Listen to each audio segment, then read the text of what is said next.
नमस्कार। गुरु ब्रह्मा गुरु विष्णु गुरुदेव महेश्वर गुरु साक्षात् परब्रह्म तस्मै श्री गुरवे नमः। नमस्कार आदरणीय दर्शक महानुभावहरूलाई। म पण्डित नारायण खनाल बोलिरहेको छु। यहाँहरूलाई चाहिँ एउटा सानो सूचना र निमन्त्रणा लिएर म उपस्थित भएको छु। हामीले यस राष्ट्रिय युवा समाज र सुन्दर परिकल्पना सक्षम समाजको आयोजनामा तत्त्वावधानमा हुन गइरहेको यिनै बेवारिसी गाईको संरक्षणको लागि आगामी पशुपतिनाथमा श्रावण 1 गतेदेखि 31 गतेसम्म विराट महायज्ञ हुँदैछ। पशुपति मासिक ज्ञान महायज्ञको सुरुवात हुन गइरहेको छ। यो यज्ञको विशेष उद्देश्य भनेको चाहिँ यिनै सडक पेटीमा बेवारिसी भएर बसेका गाई गौमाताको पशुपक्षीको संरक्षणको लागि नै यस कार्यक्रम हुन गइरहेको छ। सम्पूर्ण भक्तजनहरूले जहाँ जहाँबाट जसले हेरिरहनु भएको छ, देश विदेशमा विभिन्न जिल्लाहरूबाट जसले यो युट्युबको माध्यम अथवा तपाईँले कुनै मिडियाको माध्यमबाट हेरिरहनु भएको छ, घरैमा बसेर पनि किनभने हाम्रो मनुष्य चोला पाएर हामीले अर्काको संरक्षण गर्न सकेनौँ, दिन दुखी अनाथको रक्षा गर्न सकेनौँ। त्यसै गरी एउटा पशु पनि अनाथै भएर बसेको छ।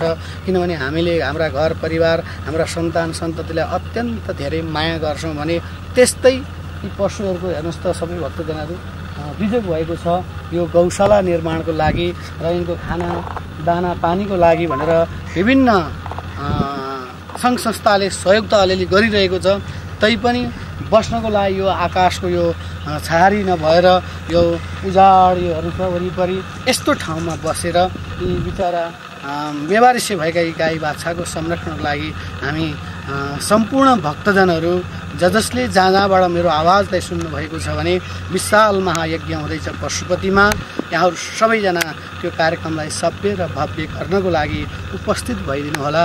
र यो कार्यक्रम तपाईँ मेरो मात्र होइन र यो सङ्घ संस्थाको मात्र होइन, सिङ्गो नेपाली दाजुभाइ जो हामी जति पनि हिन्दू धर्ममा रहेर हामी धार्मिक एउटा व्यक्तित्व भएर हामी अगाडि बढेका छौँ र सबैले एउटा गाई भनेको हाम्रो राष्ट्रिय जनावर हो।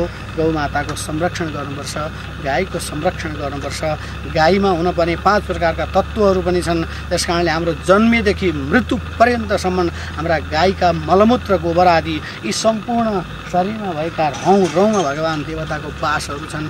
त्यस कारणले हामीले पहिलो चरणमा कुनै पनि कार्य गरौँभन्दा पहिला गोदान गर्छौँ। नमो गोप्य श्रीमतीभ्य सौर्यभ्य छ। यसरी पूजा गर्दाखेरि गाईको पूजा गरेर मात्रै हामी अगाडि बढ्छौँ। हाम्रा शरीरमा भएको 5 तत्त्व 5 भौतिक शरीरमा पापहरू हामीले बोकेका छौँ भने गाई दान गरेपछि गौदान गरेपछि हाम्रो चाहिँ पाप पटिन्छ भनेर शास्त्रमा उल्लेख गरिएको छ। त्यस कारणले सम्पूर्ण मेरा आमा बुबा दाजुभाइ तथा दिदीबहिनीहरूमा अब आउने श्रावण महिनाको अति पावन पशुपति पार्श्व क्षेत्रमा विशाल महायज्ञको आयोजना हुन गइरहेको छ। सम्पूर्ण आमा बुबा दाजुभाइ तथा दिदीबहिनीहरूलाई पुनः म निमन्त्रणा गर्न चाहन्छु, आह्वान गर्न चाहन्छु। यो किनभने एउटाले थुके सुख छ, हजारले थुके गङ्गा सागर बन्छ भने त्यस कारणले तपाईँ हामीले केही न केही अवश्य दान गरौँ। यिनै पशुपक्षीको लागि, यिनै गाईहरूको लागि संरक्षणको लागि हामी सबैले जुटेर यो अनाथ असहाय बेवारिसी सडक पेटीमा विभिन्न स्थानमा फालिएका गाईहरू छन्, यिनै गौमाताको संरक्षणको लागि आयोजना हुन गइरहेको छ। यस कार्यक्रममा सम्पूर्ण भक्तजन भागवतहरू सबैलाई आह्वान गर्दै विभिन्न धार्मिक गुरुहरूद्वारा कथा प्रवचन हुने झाँकीसहित विभिन्न लीलाहरू हामी यहाँहरूको बिचमा प्रस्तुत गर्नेछौँ। सम्पूर्ण भक्तजन नेपालवासीहरूलाई आह्वान गर्न चाहन्छु। ओम पूर्णमिदं पूर्णात् पूर्णमुदच्यते पूर्णस्य पूर्णमादाय पूर्णमेवावशिष्यति। हरि ओम। सबैलाई पुनः हार्दिक निमन्त्रणा गर्दछु। जय श्री राधे, जय श्री पशुपतिनाथ। जय।